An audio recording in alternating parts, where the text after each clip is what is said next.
clearly I have no idea what I'm doing. So the guys that probably do know what they're doing on these builds or these type of units probably are laughing, saying this guy is doing absolutely everything wrong.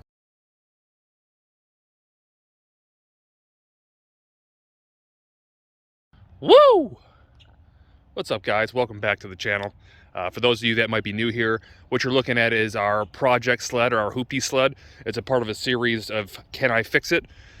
We are in episode 2 today. To give you a little bit of background, which you probably just saw in the preview, I don't know anything about this project, and I also don't really know anything about snowmobiles in general. And what we are trying to do is fix our Hoopty sled, which we learned last episode was pretty much invaded by mice or squirrels or something. I don't know, they left a nasty mess. Where we left off is fixing the brakes and waiting on carbs to be ordered. So we have ordered the carbs, they're on their way. For right now, we're gonna go ahead and put back together our brakes. So I need to go grab those brakes, we'll assemble them and slide those in. All right, guys, our first point of business on the brakes is gonna be emptying out the line. I did notice when I was cleaning out the reservoir that it was full of like water and rust. Kind of strange, probably part of the reason it was locked up. I don't know how water got into there. I guess over time, moisture. I mean, I can't imagine somebody putting water in it.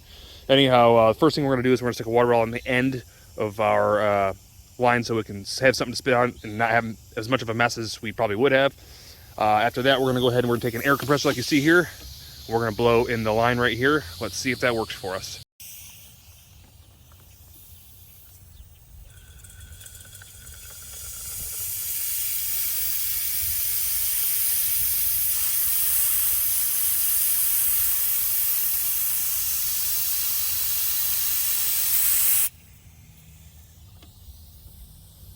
Well, we got a little bit out, not a whole lot, but what was in there came out, so that's a good thing, I guess. All right, so now that that's done, we're gonna go ahead and assemble the caliper set up here with the brake pads and everything, and we're gonna go ahead and bolt that thing back in. All right, so with the brake assembly all assembled, we're gonna go ahead and thread back in our line in the back and set it down inside. So now that the brake assembly is now attached, we're gonna go ahead and throw on the lever and reservoir. All right, so now that the brake lever is installed, normally what we would be doing is taking a clear piece of tube on top of the bleeder valve right here and using a 3/8" wrench to basically drain it into our same cup we used earlier, just to make sure that nothing gets anywhere. The problem is the line seems like it's kind of clogged up, and I'm willing to bet with all the water that was in it, the metal end of it is probably somewhat rusted up. I don't happen to have a line right now, so what we're gonna do is we're gonna use the help of a brake bleeder. And essentially what we do with this is we put this on the end of that nipple you see there, and we clamp it down. It creates a vacuum that helps suck air through while we pump it through with the lever right here. So let me see if I can get somewhere with that. I'll let you know if we turn out good. Okay, so it appears to have worked. So what I'm gonna do right now is I'm gonna grab the reservoir cap and then new bolts I had to buy because one of them broke off. Install that and make sure that we have full line pressure. Okay, so the brakes are bled perfectly. Now what I gotta do is I gotta go back and I gotta put on our bracket right here that goes to our pull start, and then we will we'll get on the cooler system again. All right, guys, so just before we put this on, I know the gasket, looking at it, looks fairly decent, but there are some areas that are pitted. I can see stuff basically that's missing. So we're gonna use our famous ultra black oil thin layer of that to make sure that we're safe there. Then I'll go ahead and I'll bolt up the hose clamps. Alrighty, it's all done. I will point out one thing. Polaris did a pretty cool job of, I thought this was a very unique idea to kind of sneak a quart of oil right there, just in case you needed it, and then the typical toolkit with the spark plugs. As some might argue, 2 strokes was the best time and best type of ride, but you were always working on them, so I thought that was kind of a cool idea. They threw that in there. Anyhow, we're gonna go ahead and move forward. I need to get these things back where they go, and then we'll get ready to start cleaning this thing up. All right, guys, so it's time to start getting this thing cleaned up. And you all knew that I was gonna have to do this. I gotta pressure wash this thing. I really don't want to. Wifey's laughing at me because I got a straight up full out hazmat suit on. Gloves, mask, respirator, goggles, everything. What you might not know, what you probably don't know, is a couple days ago when I was cleaning out the vacuum cleaner with all the dust and debris that went up in the air from the rat's nest, and I've had a bad sinus infection since. So if you guys don't know, this stuff is really, really bad for you. You would assume any kind of feces is, but rodent feces is just really, really bad for you. Anyhow, we got a pressure washer way out here, and I'm gonna fire it up. I'm gonna show you guys how clean this thing can get.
Alright guys, so it came out pretty clean so far.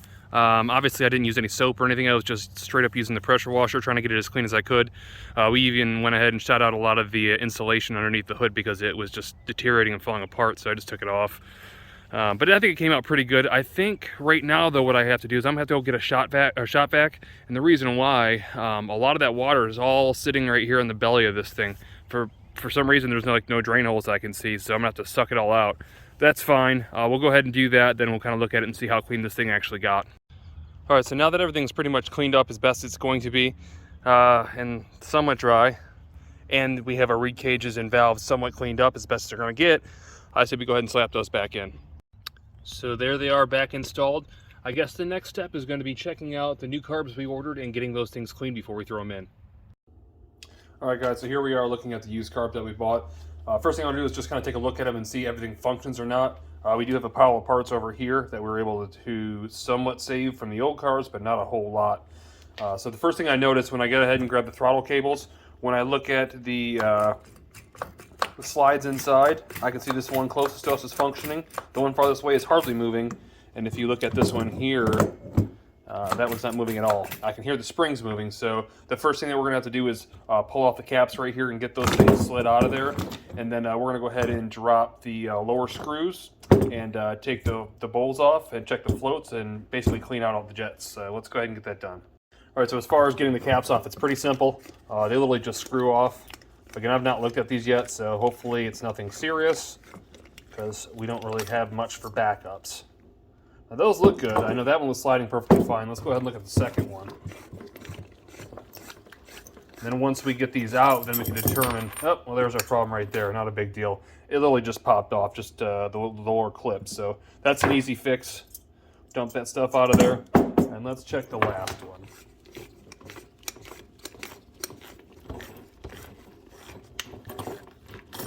Yep, same deal. So once again, easy fix. So I like that. That's good news. And that probably just came loose in shipping from bouncing around in the container or the box. Let me go ahead and get those things attached. I will wipe those down to make sure they are not dirty and they're cleaned and free of corrosion. And then we're going to break open the base of these carbs and get these things cleaned inside out. All right, guys. So real quick for the slides, it's really simple to do. All you do is basically drop your needle in, pick it up like so. You're going to slide the cable like so, down into its slot. Then we are going to put our locking plate in. I don't know if that's going to focus or not. Like so. Hold it until you get your spring on. And as simple as that. So there's your setup. So let's go ahead and take off the bottom of those bowls. I'm kind of taking a risk. I'm going to use my impact. Sometimes this can strip these bolt heads out, but kind of hoping it won't. It didn't in the last set, so maybe we'll get lucky, hopefully.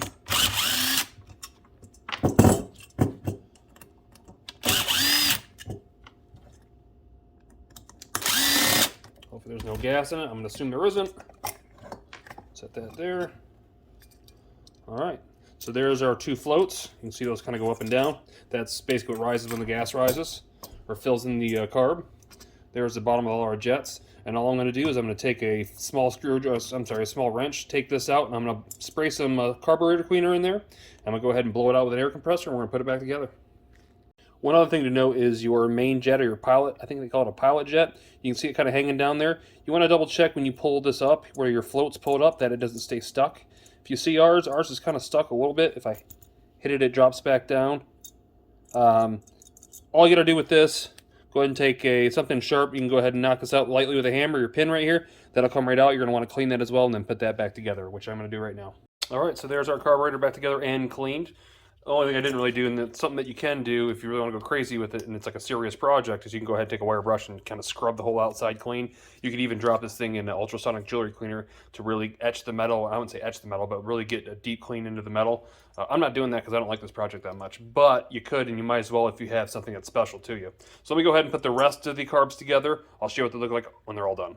All right, now that all the carbs are done, I got to go ahead and slide the slides back in.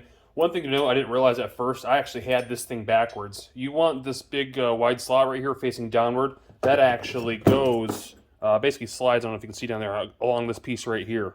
So you want to go ahead and line it up just like so. Wiggle it in and make sure that your pin or your needle gets into its hole. Like so, if you can see that there. That slide should go all the way down as you push this back up, just like so. So I'm going to put all 3 of those on.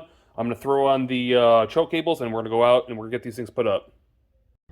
All right, once again, here are our carbs all assembled. I'm going to go ahead and install those real quick, and I will test to make sure not only the slides work after I put them on, then I'll connect the throttle cable and get that going, and then obviously I'll set up the choke, and we should be able to just about be able to start it. All right, so I got the first carb in, then I went ahead and put the oil line down here, as you'll see, because you won't be able to get that in if you put the second and third in prior. But do keep in mind that when you run all these cables, they're different lengths because, for example, the choke cable comes all the way over here, so it's got more distance to get to that farther one, so you want to keep those in the correct order. All right, guys, so we got all 3 carbs in. I went ahead and just ran the choke cable now. That's ready to go. Now it's time to hook up the throttle cable itself, but before we can do that, remember I destroyed the housing, so I have to replace that. That is our replacement there. First thing to do to get that thing replaced, I had to take off the grip. Grip, you got to be careful because these things have heated thumb throttle as well as a heated grip, so you don't want to just cut through the old one. I went ahead and did the old trick where I slid the tiny screwdriver through it, sprayed some Windex in it, and it slid right off. So we saved it for the most part there. I'm going to go ahead and throw this on. To get this on, you got a small Allen head key in the bottom of it, a couple plugs, slides right off, and we'll replace it. All right, guys, so throttle cable linkage and assembly is all back on now. We did end up losing our heated grip right here. The reason why, the throttle assembly, it just wouldn't cover, it wouldn't go over top of it. I couldn't get out, I had to rip it out. So we did lose that, but we did retain our heated thumb controls and obviously our kill switch, which is important. So now at this point, one of the things that I have to do before we can fire this thing or get this thing running, I went ahead and put some PB Blaster in the cylinders to let it soak the last 20 minutes. But there's a little tiny bit of fuel.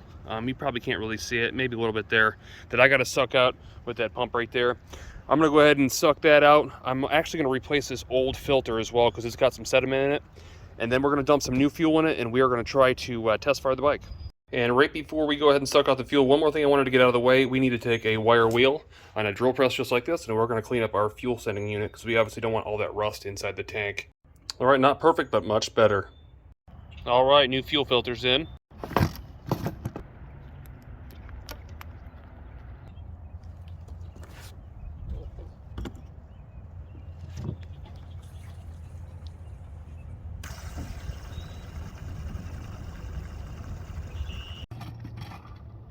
All right, so $10 later after our finest fill up at the local fuel stations, 87 octane, we are about ready to fire this thing up. So a couple things. If I was smart, I'd probably turn on the fuel to start, but I'd also probably take these hoses back off and try to prime it into something else to get kind of maybe some of the old fuel that might still be in there out.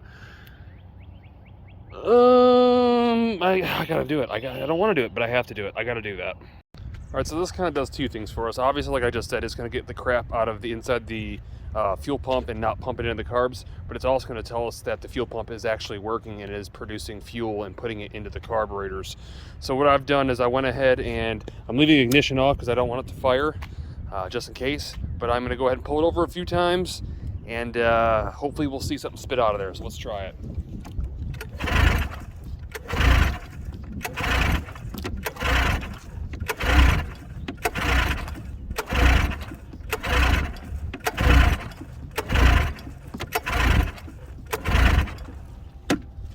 All right, so it doesn't look like anything came out yet. What I might have to do, as I said, I've bought some aftermarket filters for this thing. We'll get into that in a minute, but I don't want to put them on yet because I'm going to spray some ether in the carbs anyways to try to get it going. I might have to do that because I don't know by pulling it over, without pulling it over 10,000 times, if it's actually going to prime or not. So let me spray some ether and see if it fires. All right, so I'm going to turn on the choke. I'm going to turn on the key. I'm going to put the kill switch to the on or run position. Go over here and grab my ether. I'm going to hold the throttle wide open as I spray a couple in it. Well, let's see if it does anything. Oh, yeah, baby. It looks like I did something good. All right, so the good news is it does fire. The bad news is that we need to make sure that fuel is going to get to it. So as of right now, we know that it runs, but how am I going to get fuel to it? So let me go ahead and try to pull those lines again and see if any fuel has pulled through them. All right, guys, so kind of a dumb moment on my part, but whatever. I guess I don't have to pull the lines and no fuel's going in because, well, I could see it in the fuel filter. But more importantly, That line that you see right there goes to the bottom right there of the fuel pump, and that's actually what creates suction from the bottom end. I don't know how I missed that, but I'm gonna put that on and I'm gonna try it again. All right, so even with that, I'm not having much luck. So what I'm gonna do is I'm gonna take our brake bleeder here, and I'm gonna connect it to this side, I should say this side, that way, of the fuel filter, and I'm gonna try to suck fuel into the fuel filter. At least try to get some to the pump to see if it's just in dry lock or what's going on with it. But the good news is we know it's got spark, so there's no spark issues. All right, so it's time to start some common sense searching. So if we first look at our fill tube, it's kind of hard to see, but that says there's just over a quarter tank. A quarter tank's right here. So we got between a quarter tank and a half tank. So we know there's enough fuel for this thing to be stuck in. And I went ahead and pulled out the fuel filter out of the line, and I went ahead and ran the line all the way downwards. That should be pouring out fuel one way or another, or somehow or another I should be able to suck it out, and I can't suck it out even with the bleeding valve. So I think what I'm going to do is I'm going to blow air backwards, because I'm thinking there's probably a clog somewhere in the line from old gas or insects, I don't know. But I'm going to go ahead and I'm going to blow air through that line. We'll see if anything comes out. All right, so here goes nothing, guys. I went ahead and loosened the gas cap, just because we don't want to build up pressure and end up cracking the tank. We want it to be able to release somewhere, so we're releasing it at the gas cap. I got 110 psi and a portal compressor, and we're going to see exactly what this does. And look at the, you can't see the gas cap, it's literally lifting off.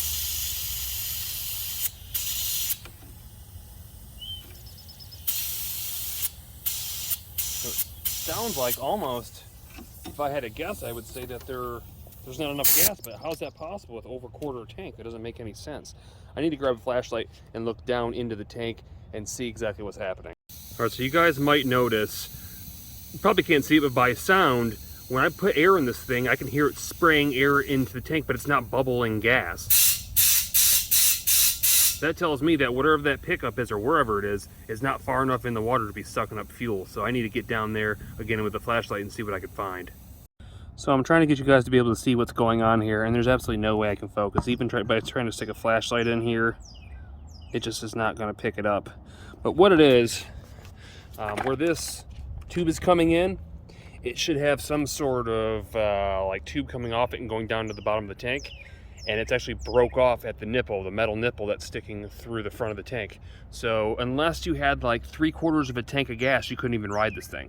So that's a problem, unless we just decided to run it on full all the time, which, well, I'm not gonna be running it at all, I don't care.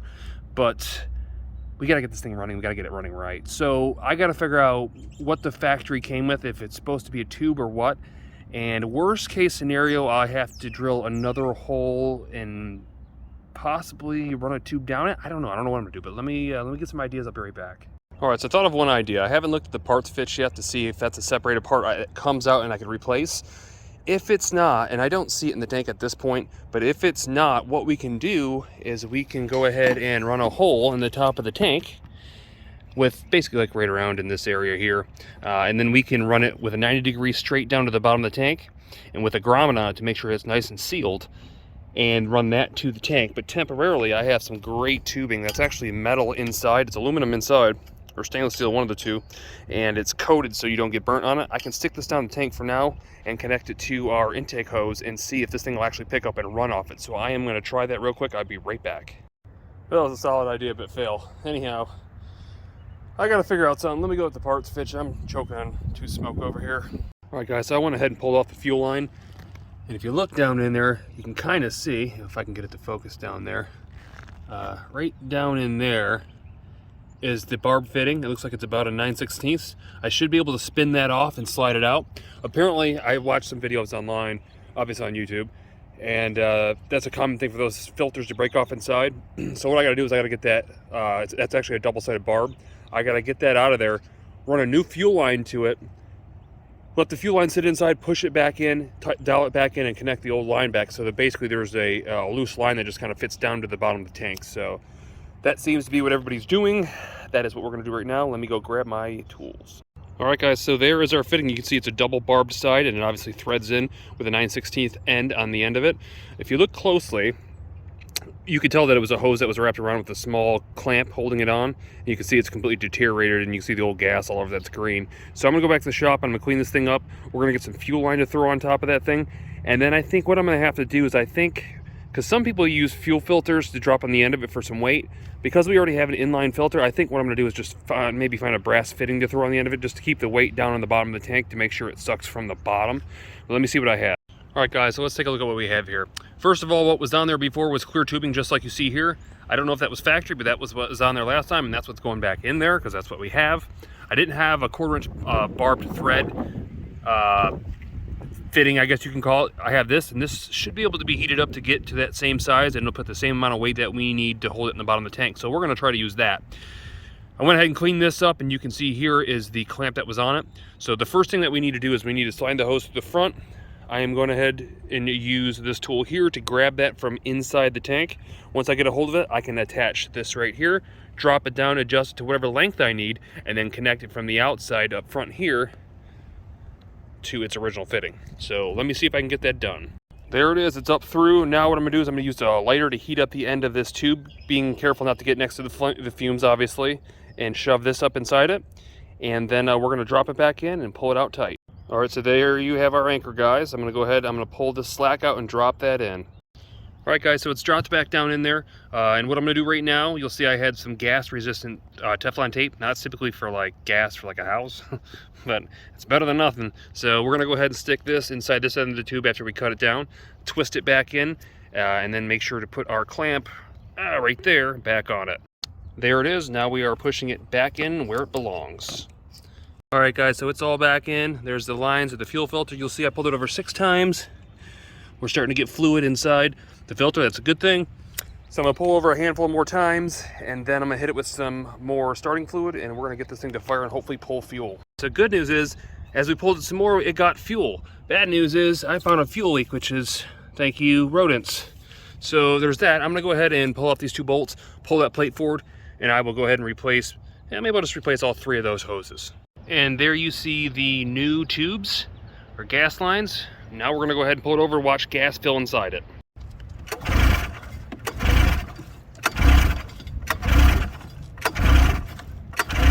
See the bubble?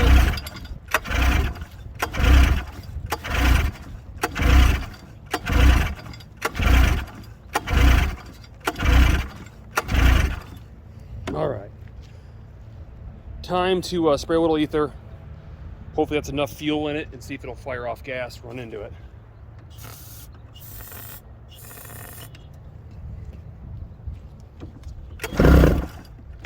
Duh, I need spark plug caps on.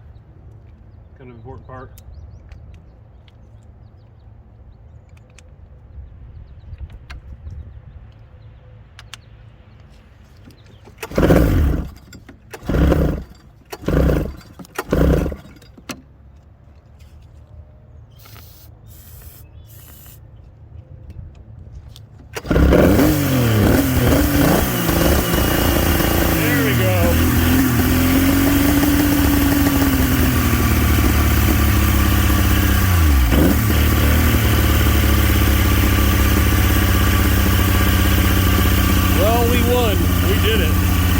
Well, we got it running anyhow.